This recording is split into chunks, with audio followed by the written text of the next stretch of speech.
안녕하세요. 저는 곧 60을 바라보고 있는 애엄마인데요. 제 이야기를 사연으로 남겨보고자 라디오를 찾았습니다. 어려운 형편이다 보니까 자식들 키우느라 이 한 몸 뼈 빠지게 고생해야 하는 건 사실 당연하지 않습니까? 또 이런 가난이 그렇게 악착같이 살아가지 않고는 답이 없는 인생이잖아요.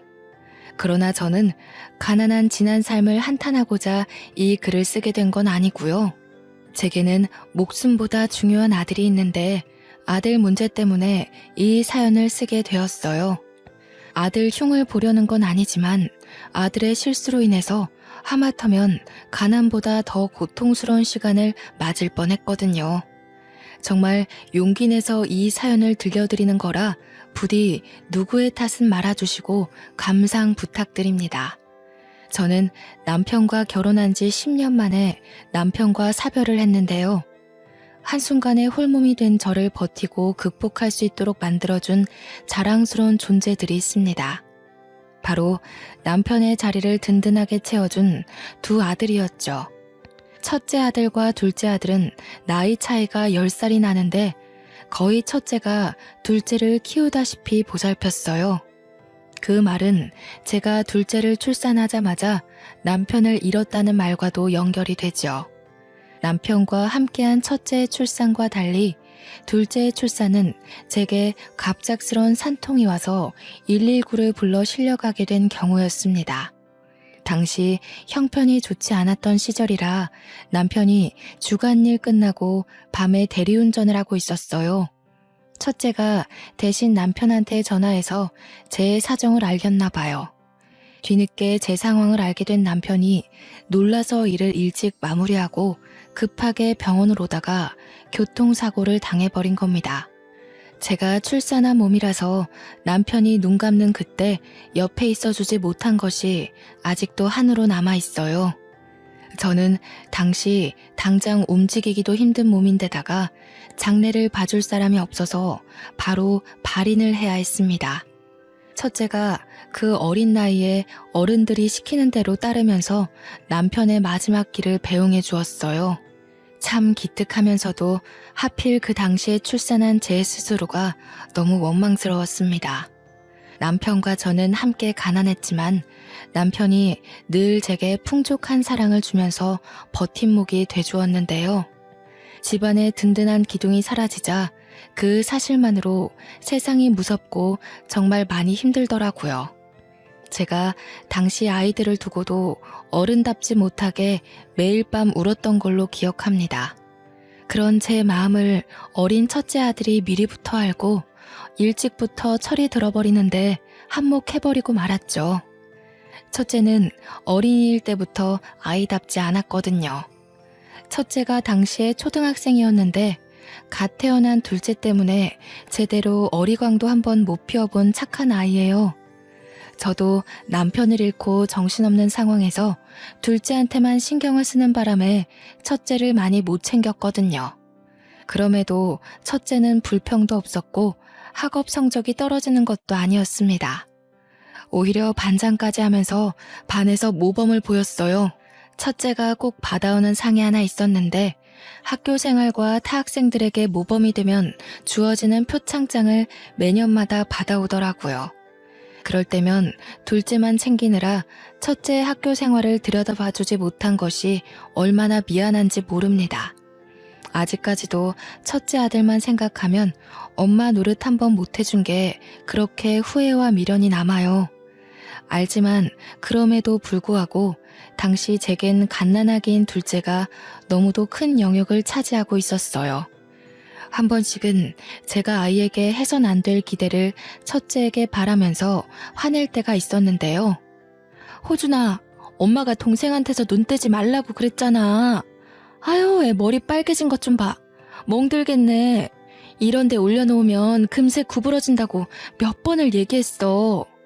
내가 분명히 보고 있었는데 잠깐 화장실 다녀온 건데 호영이 어떡해? 많이 다쳤어? 다음에는 더 조심할게. 죄송해요. 지금 생각해도 제가 유독 첫째한테는 참 계모 같은 엄마였죠. 그 어린이가 저 때문에 친구들과 놀지도 못하고 갓난아기를 봐야 하는 그 심정을 제가 차마 이해해주지 못했으니까요. 아무것도 모르는 첫째가 갓난아기를 돌보는 건 정말 말도 안 되는 일이잖아요. 둘째에게도 잘못된 육아 방식이고 첫째에게도 참 못할 짓을 하고 말았습니다. 하지만 그 당시에는 왜 그렇게 자꾸 첫째가 어리다는 사실을 잊어버리고 계속 첫째에게 과한 의지를 했는지 모르겠습니다. 아무리 사정이 힘들고 혼자서 두 아이를 기르는 것이 버겁다고 해도 내 아이한테 그러면 안 되는 거였는데 저도 현재 많이 반성하고 있답니다. 첫째는 제 꾸짖음에 서운해서 엇나갈 법도 한데 동생을 더 잘 보려고만 했지 결단코 제게 반항하거나 윽박지른 적이 단 한 번도 없었어요.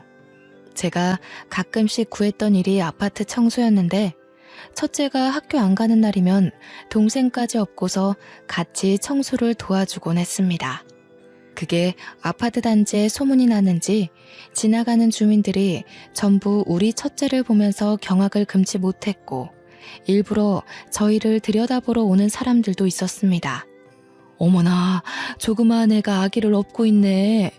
기특하긴 한데 너무 힘들겠다. 얘, 너 힘들지 않니? 엄마 혼자 청소해도 되니까 집에 가는 게 좋지 않겠어? 아니요, 하나도 안 힘든데요. 저는 어려서 힘 많아요. 엄마가 저보다 나이 많으니까 더 힘들겠죠. 세상에, 어쩜 이렇게 모난 것 없이 자랐을까? 이모가 아들을 너무 잘 키웠네. 어떻게 이렇게 잘 키우셨대요? 말년에 복 받겠어요. 첫째는 지나가는 아파트 주민들이 그 착한 심성을 고스란히 느낄 정도로 정말 잘난 아들이었습니다.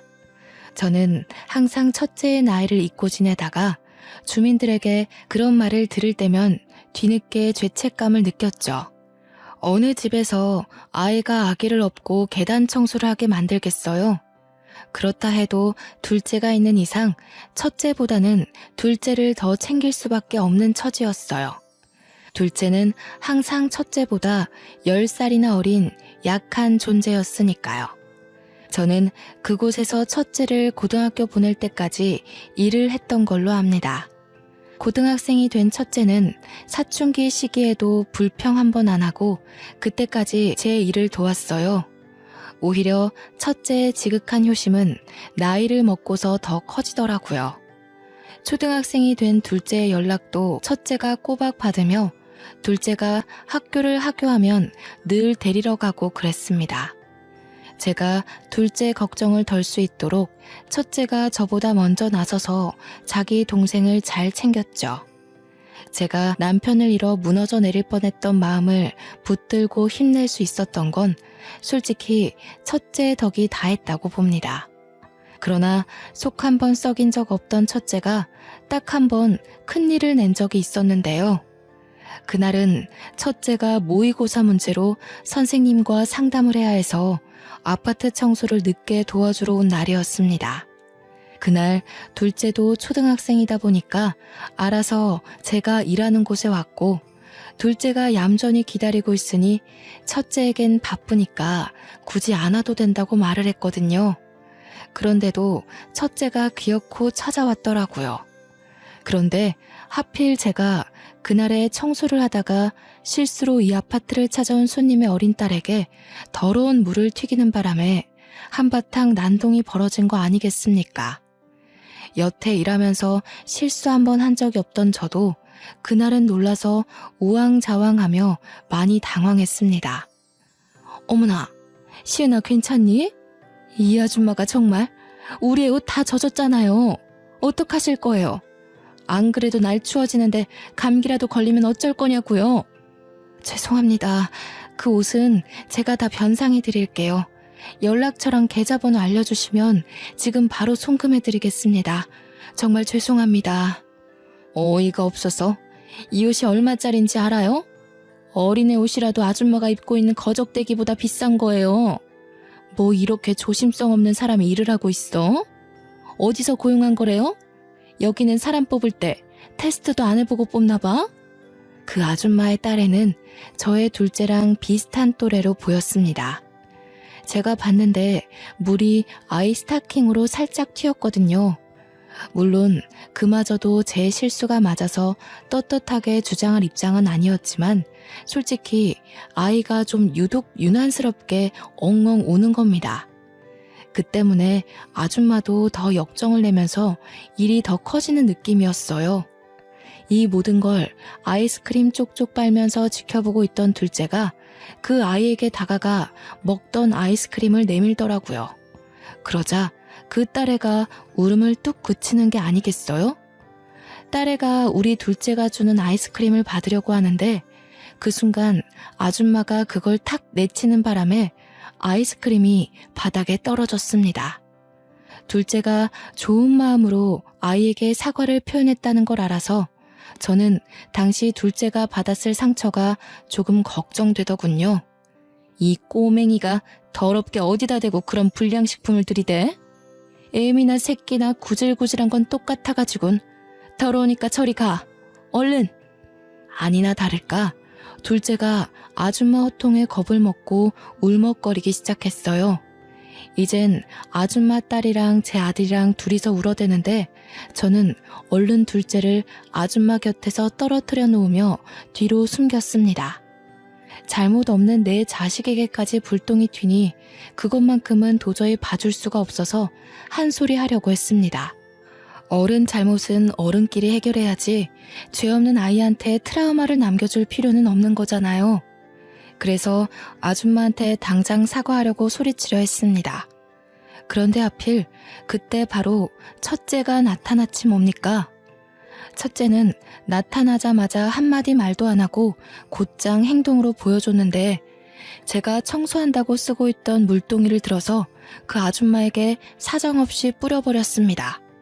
저도 놀랐고 아줌마도 화장이 흘러내리는 줄 모르고서 경직된 채 굳어 있었죠. 더러운 게 있어서 청소 좀 하려고 하는데 비켜주시죠. 냄새가 나서 물 10바가지는 더 부어야 될 것 같네요. 계속 그렇게 서 계실 거면 직접 걸레질도 해드려요? 아줌마는 뒤늦게야 첫째를 향해 크게 상화를 보였습니다. 당장 우리 첫째를 어떻게 할 것 같은 표정으로 비명을 질렀죠. 제 딴에는 너무 큰일이었던지라 저는 떨리는 심장을 부여잡으며 제 자식들을 데리고 얼른 그 자리를 빠져나왔습니다. 혹시 아줌마가 쫓아와서 거액의 돈을 변상하라고 난리를 칠까봐 도망치듯 집으로 왔어요. 김우준, 너 어디서 그런 못된 짓을 배웠니? 엄마가 그렇게 가르쳤어? 아무리 화가 나도 그렇지 어른한테 그러면 어떡해? 그런 것도 어른 취급을 해줘야 된다고? 내 식구가 뻔히 당하고 있는 걸 멍청하게 가만히 보기만 했어야 해? 내가 힘이 있는데 왜? 네가 힘이 있긴 뭐가 있어. 너 아직 고등학생이야. 저런 돈 많은 아줌마가 작정하고 우리 집안 망하게 하면 네 앞길 단번에 막히는 거라고. 세상에서 돈이란 게 얼마나 무서운 건지 아니? 종이 쪼가리 그게 별것 아닌 것 같아도 그 고작 돈 때문에 우리가 이 모양 이 꼴로 사는 거야. 엄마야 돈 때문에 힘들어봤으니까 그런 소리 하는 거겠지. 나는 이렇게 살면서도 한 번도 돈 아쉽다는 생각 해본 적 없어. 나한텐 돈보다 가족이 먼저야. 굶어 죽더라도 나는 내 가족이 그런 취급받는 거 절대 못 내버려둬. 앞으로도 오늘 같은 일 있으면 주먹을 써서라도 나설 거야. 그날이 처음으로 첫째가 제게 반항을 했던 날이었습니다. 제게는 그날 첫째의 행실이 꽤나 충격과 반성으로 다가왔어요. 엄마 일이라면 항상 발벗고 나서는 착한 아들에게서 문득 벅찬 가족애를 느꼈고 둘째 때문에 신경 못 써주는 사이 훌륭하게 자라고 있었다는 걸 깨우쳤죠. 그렇게 화를 냈던 첫째의 마음도 결국은 식구를 위한 마음이었는데 저는 그걸 알면서도 그저 참아야 했다고 가르치는 어리석은 엄마였던 겁니다.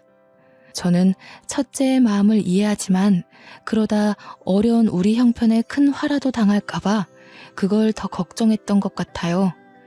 첫째한테 한 소리 들은 그날 이후 제 자신이 정말 창피하더군요. 가족이 없었다면 돈 같은 것도 이렇게 악착같이 비굴하게 쫓지 않았을 텐데 결국 돈이 필요한 근본적인 이유가 가족인 건데 사는 게 버거운 나머지 그 중요한 걸 잊고 있었지 뭡니까. 저는 그 아줌마의 강력한 민원 때문에 결국 일을 잘렸으나 그게 첫째 탓이라고 생각하지 않았습니다. 첫째는 자기의 욱한 성질 때문에 제가 잘린 거라고 사과를 하더군요. 그러면서 저한테 대들었던 일까지 용서를 비는데 가족을 위해서 용기 있게 나서준 아이의 기계를 어떻게 대들었다고 표현하겠습니까? 저는 첫째가 죄책감을 가지지 않도록 차분하고 진정성 있게 설명을 해주었습니다. 우리 호준이가 울었는데 그땐 엄마가 겁이 많아서 그랬어. 엄마는 우리 형편에 마냥 고개 숙이는 게 잘 살아가는 방법이라고 생각했거든. 그런데 그날 호준이 말 듣고서 엄마 생각이 잘못됐다는 걸 알았어. 옳은 짓을 했는데 왜 네가 사과를 해? 엄마가 몰라서 오히려 미안하다고 말해주고 싶었어. 첫째 아들은 제 앞에서 처음으로 눈물을 보였는데요. 사춘기라서 그런지 많이 감정적인 것 같기도 하더라고요. 그래도 우리 아들 눈물을 보니까 그동안 첫째가 고된 마음을 누구한테도 기대지 못해서 얼마나 힘들었을까 그런 생각이 들었어요. 너무 가슴이 미어지는 것 있죠? 그날 밤은 둘째가 아닌 첫째 등을 토닥토닥 두들겨주면서 그 다 큰 아이를 재워줬네요. 그 이후로 가끔씩 그 아파트를 지나가면 주민들이 저희를 알아보고 아쉬워하며 안부를 물어봐주곤 했습니다. 특히 첫째를 많이 궁금해하셨는데요. 첫째가 곧 대학 입학을 앞두고 있다니까 세월 참 빠르다면서 자기 아들 생각하듯 진심으로 자랑스럽게 봐주더라고요. 그러면서 감사하게도 첫째 수능 잘 보라고 이런저런 간식 선물도 많이 받았습니다. 하지만 첫째는 대학을 가지 않는 걸 택했어요. 바로 경시 공부를 하겠다고 하는데 저는 처음에 그런 첫째의 생각을 반대했죠. 그럼에도 첫째는 완강하더라고요. 아빠 생각도 엄마랑 같았을 거야. 내 자식들 남들 하는 만큼 똑같이 누리게는 못해줘도 시켜줄 수 있는 공부는 꼭 시키자고. 아빠랑 그렇게 약속했었어. 엄마가 대학 보내줄 수 있다는데 왜 안 가겠다는 거야? 돈 때문에 그래? 나는 불의를 일으키는 사람이 너무 싫어서 경찰이 되려는 건데 경찰대학 가는 게 아니라면 굳이 대학을 갈 필요 없어. 무용지물인 스펙을 뭐하러 돈 벌어가면서 다니겠어? 공채 시험으로도 충분해. 빨리 경찰이 돼서 한 살이라도 체력 좋을 나이에 승급할 거야. 어릴 때부터 그랬지만 첫째의 결정은 제가 어떻게 말릴 수가 없어요. 물론 내버려 두더라도 그게 염려되는 건 없었습니다. 첫째가 제 알아서 잘하는 것도 있고 꼭 한다면 하는 아이였거든요. 그렇게 바로 공채시험 준비에 돌입한 첫째는 낙방 한 번 없이 합격해서 형사과에 지원하여 지금은 제법 기수가 찬 형사가 되었습니다. 이건 아들이 나중에 알려준 사실인데 사실 경찰대학을 갈 학점이 충분히 되었다고 해요. 등록금이 저한테 부담이 될까봐 말을 못했었고 이유가 돈 때문이라고 말하면 엄마가 어떻게 해서든 자기를 대학교로 보낼까봐 숨겼다고 하네요. 성적에 대해서 알리지 말아달라고 고등학교 담임 선생님한테 따로 부탁까지 했다는 거 아니겠어요? 이런 철두철미한 아이를 제가 어찌 이기겠습니까? 첫째가 번듯한 직장인이 되어주는 덕분에 우리 가정은 제법 빠르게 안정을 찾았어요.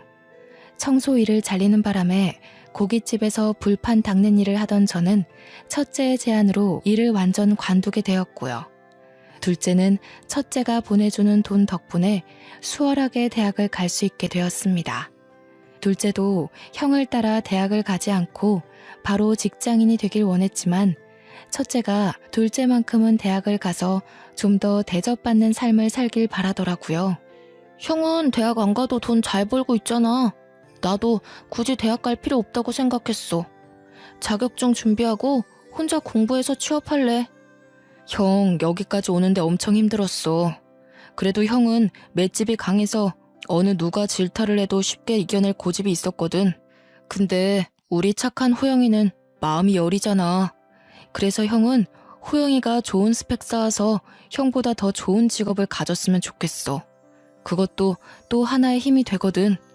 저는 우리 가정이 올바른 길로 나아갈 수 있는 것이 모두 첫째 혼자 이뤄낸 성과라고 생각했습니다. 그러나 첫째는 늘 저한테 은혜를 빚졌다고만 하는 거 아닙니까? 갚으려면 한참 멀었으니까 저더러 효도받을 기대하라고 하는데 얼마나 든든한지 모릅니다. 아들 둘을 이렇게 멋지게 키워놓으니까 문득 오랜만에 남편 생각이 나더라고요. 남편이 둘째는 보지 못했지만 첫째와의 추억은 많이 가지고 있었는데 마냥 어린아이였던 첫째가 이리 멋지게 커준 걸 보고 얼마나 기특해할까 그 얼굴이 선명하게 상상되는 거 있죠. 하늘에서 우리 든든한 첫째를 지켜보면서 이제 그만 안심하고 있지 않을까 하는 생각이 들었습니다. 이렇게 앞으로 잘 될 일만 생길 줄 알았던 저희 가정에 가난이 아닌 또 다른 고비가 찾아왔는데요. 바로 둘째 아들의 일입니다. 둘째가 사실 제겐 좀 아픈 손가락이에요. 아빠 얼굴 한번 못 보고 자라게 한 것도 미안한데 어릴 때부터 건강했던 첫째와 달리 둘째는 잔병 치레가 많았거든요. 그래서 첫째보다 더 많이 살펴보고 돌보기도 했습니다. 첫째도 허약한 동생을 알아서 걱정하고 챙기고 신경 썼죠. 어쩌면 우리 둘째가 여전히 품 안의 아이같이 느껴지는 건 저와 첫째가 그만큼 둘째에 대한 걱정이 앞섰기 때문이었어요. 그런데 그렇게 얌전하기만 하던 둘째가 뜻밖의 우리 가정을 구렁텅이로 빠뜨릴 뻔한 적이 있는데요. 대학을 졸업한 둘째가 취업도 한번 해보지 않았는데 뜬금없이 결혼을 하겠다고 하는 거 아니겠습니까? 그날 밥을 먹다가 그 어처구니 없는 소리를 듣고 저랑 첫째가 놀라서 밥숟가락을 놓았습니다. 뭐라고? 호영아, 방금 결혼이라고 했니? 갑자기 무슨 결혼을 해? 너 이제 취업도 해야 되고 학교도 막 졸업해서 할 것도 많잖아. 그날이 아직도 제 가슴을 뛰게 만들 만큼 놀란 일이었는데요. 당시에도 심장이 너무 두근거렸지만 꾹 참고서 조심스레 물었습니다. 그러나 둘째는 식탁 앞에서 고개도 못 들고 우물거리기만 하더군요. 그러니 지켜보던 첫째가 뒤늦게 둘째를 타이르며 동생의 생각을 바꾸려 노력했죠. 결혼하겠다는 의견을 반대하는 게 아니야. 어떤 사람인진 모르겠지만 뭘 그렇게 서두르냐는 거지. 취업부터 한 뒤에 자리 잡고 해도 늦지 않아. 그래, 맞다. 호영아, 형 말이 맞아. 옛날이야 일찍부터 결혼을 했었지만 지금은 시대가 달라졌잖니. 너도 알 거 아니야. 요즘 애들이 네 나이에 어떤 일을 하는지. 결혼은 나중에 30 중반쯤 해도 늦지 않아. 저와 첫째는 나름대로 둘째의 마음을 존중하면서 그 생각을 돌리려고 했습니다.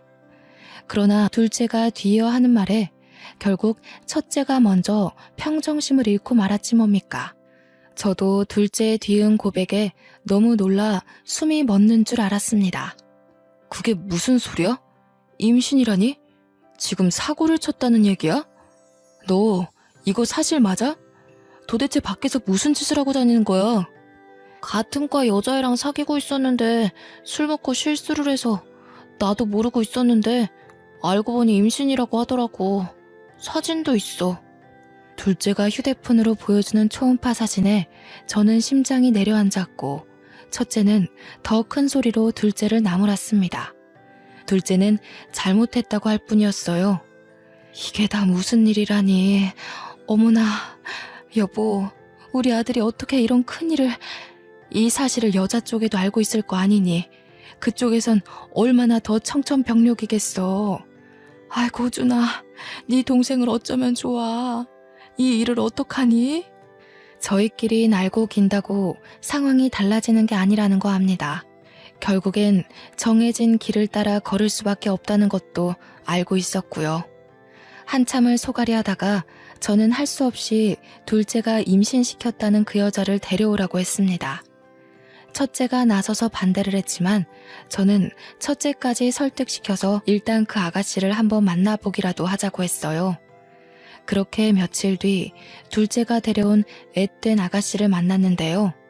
그 아가씨는 둘째보다 한 살이 적었고 배가 살짝 불러있더라고요. 아무래도 임신을 하고 나서 곧바로 저희에게 밝힌 게 아닌 듯 했어요. 듣자 하니 아가씨는 이미 식구들에게 임신 사실을 알리고 제 아들과의 결혼을 허락받았다고 하네요. 저는 아가씨 쪽에서 그렇게 빠른 결정이 내려질 줄 몰랐던지라 솔직히 좀 당황했습니다. 여자 쪽에서 어떻게 내 딸한테 그런 짓을 했냐고 제 아들을 나무랄 줄 알았거든요. 생각보다 많이 시원한 여자 쪽 식구에 놀라 있는데 뒤이어 아가씨가 하는 말은 저를 더 당황하게 만들었습니다. 어머님께서 허락만 해주시면 저희 어머님 집에 바로 합가를 할까 해요. 결혼식 하기엔 돈이 없으니까 이 집 들어오게 되면 혼인신고 먼저 하려고요. 허락해 주실 거죠? 신혼 차릴 여건이 안 되니까 분가보단 합가를 하는 게 좋겠죠.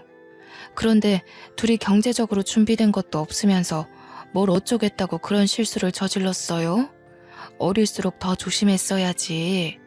쫓기듯 이 상황까지 오게 됐다지만 지금 이게 얼마나 큰일인지 알기나 하는 건가? 알아. 그래서 반성하고 있어. 그렇지만 지금은 이미 아이가 생겨버려서 형이 돈 잘 벌잖아. 형이 좀 빌려주면 내가 취업해서 꼭 갚을게. 둘째 말 그대로 우리는 첫째 덕분에 30평대 아파트로 이사를 오게 된 건데요.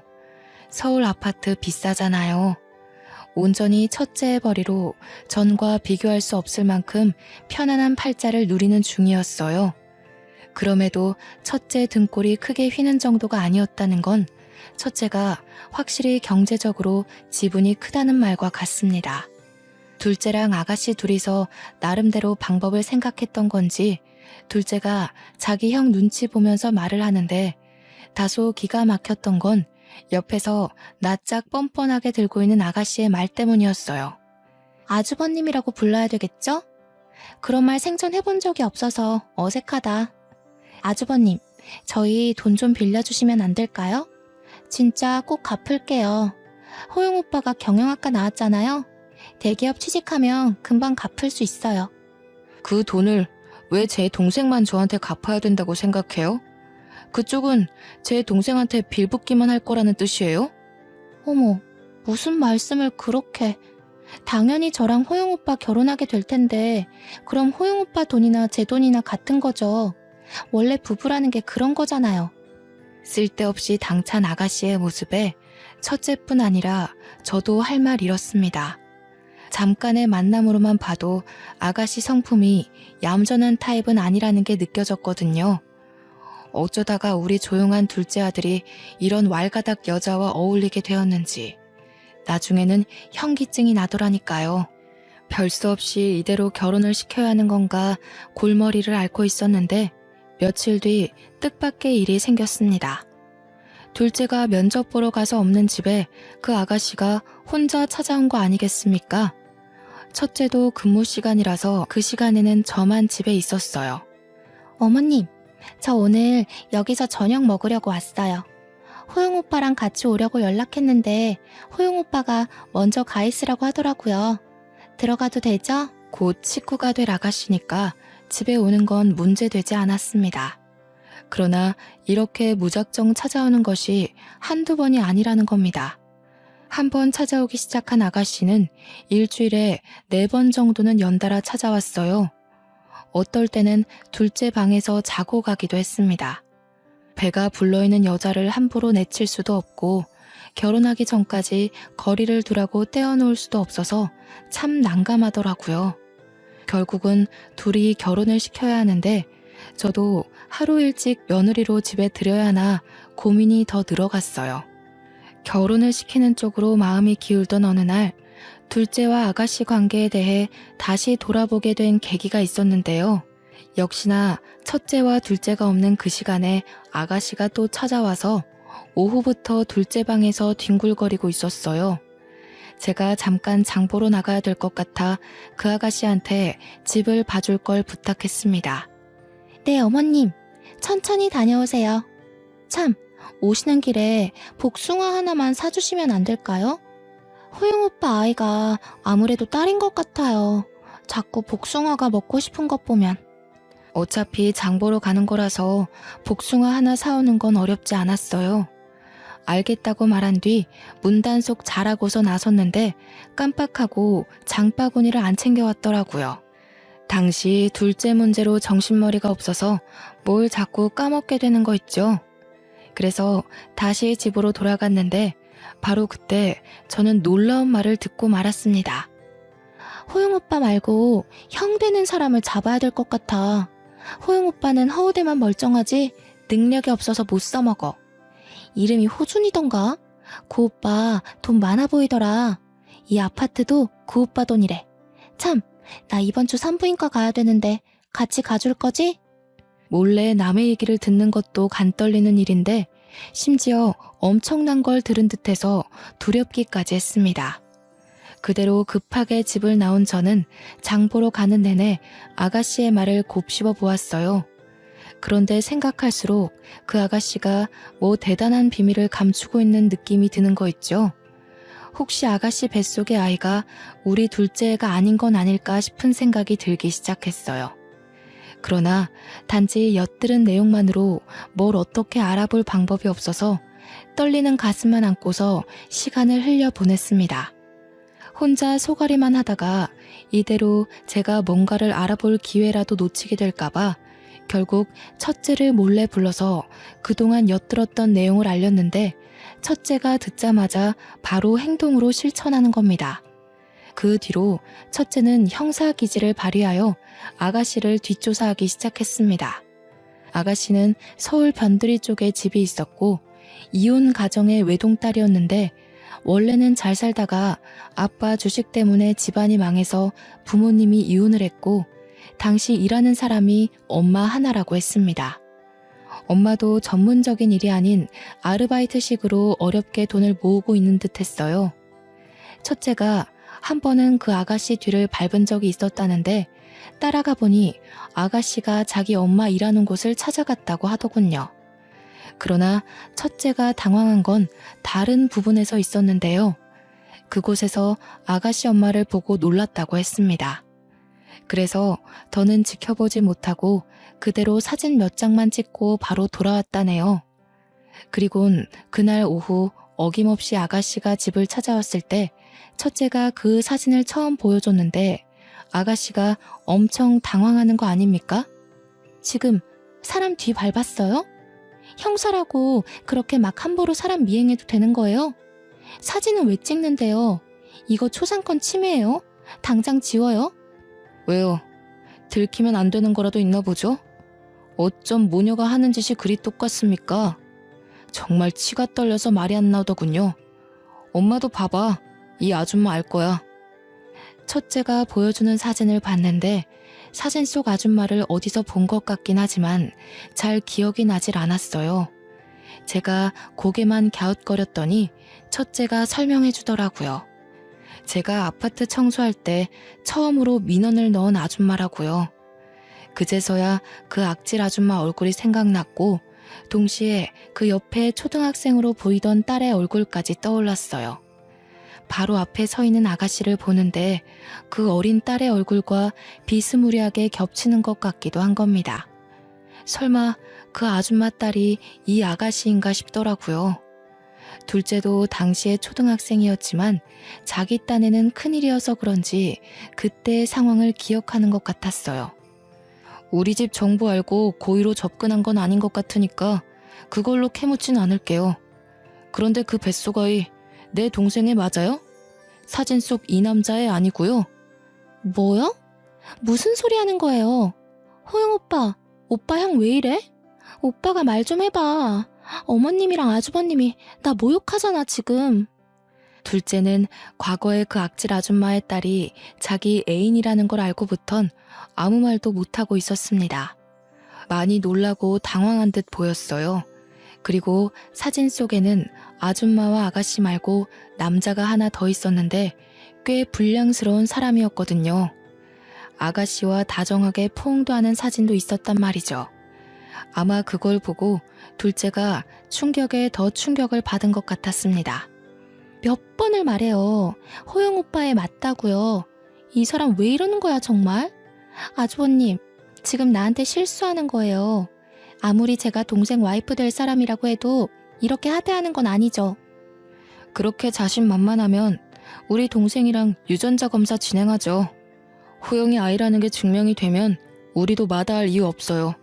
그쪽한테 사과하고 식구로 받아들일게요. 진짜 막무가내시네? 애도 안 낳았는데 무슨 유전자 검사예요. 그리고 자존심 상해서 그런 거 하기 싫은데요? 호영 오빠, 가만히 서 있지 말고 뭐라고 말 좀 해보라니까. 형 말이 맞아. 나도 이미 이걸 봐버린 이상 검사했으면 좋겠어. 시은아, 너 양수 검사해. 나도 정액 검사 받을게. 둘째까지 우리 식구 의견대로 나오자 아가씨가 크게 당황하며 싫다고 부정했는데요. 늘 아가씨 의견을 존중했던 둘째는 검사 안 할 거면 결혼도 안 할 거라고 쐐기를 박는 거 아니겠습니까? 결혼이 목적인지 아가씨는 어쩔 수 없이 꼬리를 내렸고 검사 날짜를 잡았습니다. 그리고 당일날 둘째는 검사를 했는데 둘째가 검사를 끝마치고 나올 때까지도 아가씨가 병원에 나타나지 않는 겁니다. 나중에 연락이 오길 그 이유가 병원 오는 길에 사고가 나서랍니다. 응급처치도 필요 없었을 만큼 경미한 사고였다고 하더라고요. 누가 봐도 검사 받기 싫어서 버린 집 같길래 저와 첫째는 상관없다고 검사 날짜를 다시 잡았습니다. 그렇게 죽상인 아가씨를 데리고 검사를 위해 다시 병원을 방문하던 날이었습니다. 둘째 검사 결과가 마침 나오는 날이기도 했기에 받게 되었는데 친자 검사를 위해 채취했던 정액 검사에서 뜻밖의 황당한 사실을 알게 되었지 뭡니까? 지금 뭐라고 하셨어요? 불임이요? 그럼 제 아들이 실수로 누굴 임신시킨다거나 나중에 결혼을 해도 평생 그럴 가능성이 없다는 말씀이세요? 임신을 아예 못한다는 게 아니고요. 지금 정자의 운동성이 다소 떨어져 있어서 자연 임신이 불가능하다는 걸 말씀드리는 거예요. 불임이더라도 정자만 있다면 인공수정이든 시험관이든 시도해서 아이를 가질 수도 있습니다. 의사의 불임 판정에 식구들 다 놀랐지만 무엇보다 크게 당황한 건 같이 듣고 있던 아가씨였습니다. 어디서 머리 굴릴 새도 없이 함께 있었기 때문에 이젠 빼도 박도 못하게 상황을 직면하게 된 거죠. 둘째 아들이 딱 한 번 아가씨와 실수를 했다는데 자연 임신이 불가능한 불임이 여러 번 시도해도 안 되는 걸 한 번만에 아이가 생겼다라. 그게 가능할 리 없지 않나요? 아가씨가 다짜고짜 달아나려는 걸 첫째가 붙잡아 가까운 의자로 앉혔는데요. 결국 병원에서 사람들 다 보는데 저희는 대판 싸움을 벌이고 말았습니다. 그럼 어떡해요? 저도 먹고 살아야 될 거 아니에요. 남편은 자꾸 취업 실패하고 엄마는 엄마 하나 건사하기도 벅찬데 저라도 나서지 않으면 안 됐다고요. 그게 고작 우리 착한 아들 발목 붙잡는 거였어요? 겁도 없이 사기 결혼 시도하려고 했던 거예요? 한참 젊은 여자가 어쩌자고 벌써부터 그런 큰 죄를 저질러요. 어머님, 제가 다 잘못했으니까 저 그냥 호영 오빠랑 결혼시켜주시면 안 돼요? 어머님만 허락해주신다면 저 아이 아빠 버릴 수 있어요. 남의 피 줄인 게 싫으면 아이도 고아원 보낼게요. 그러니까 저 좀 받아주세요. 네? 알고 보니 아가씨는 망한 집안 때문에 급전이 필요했더라고요. 이미 남편 될 사람이 있었으나 간도 크게 순수한 제 아들 돈 빼먹으려고 양다리를 걸쳤던 거였어요. 그런데 이제 그런 구질구질한 식구 핏줄 다 버리겠다고 하는 거 아니겠습니까?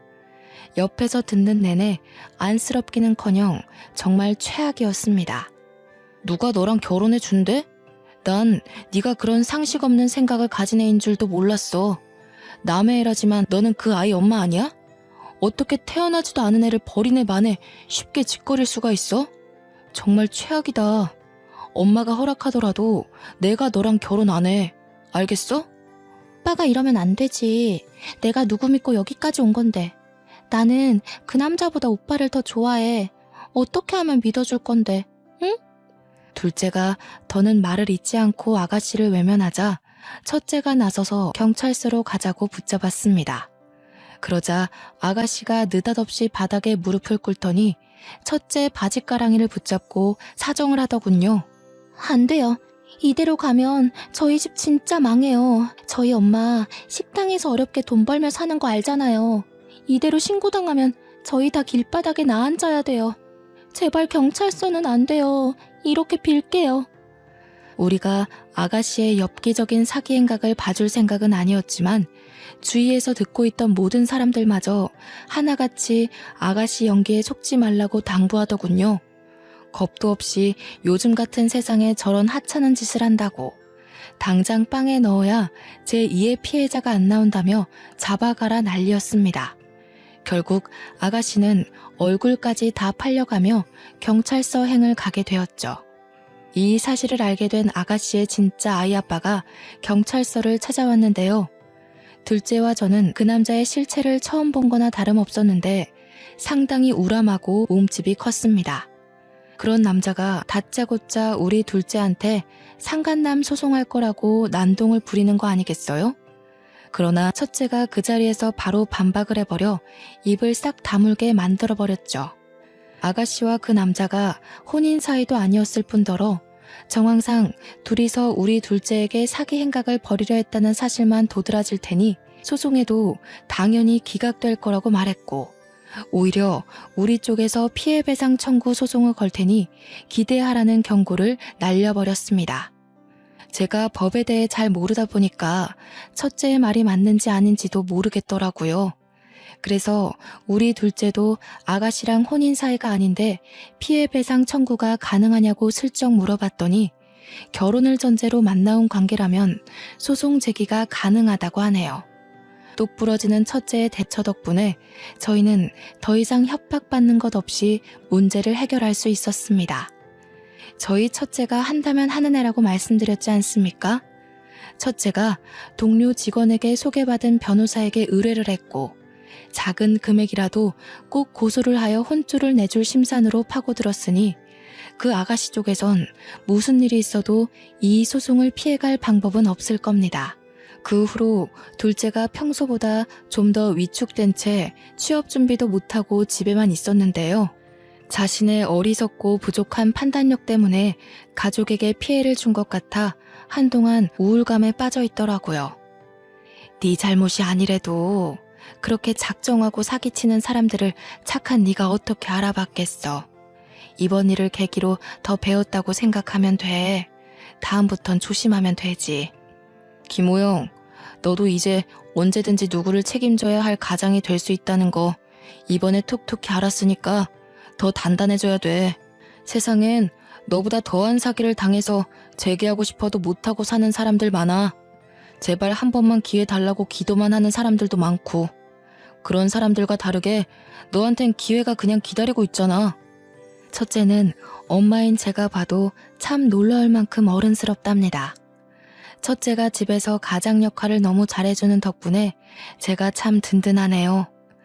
둘째도 아빠 같은 첫째의 든든한 조언 덕분에 최근 다시 면접을 다니기 시작했어요.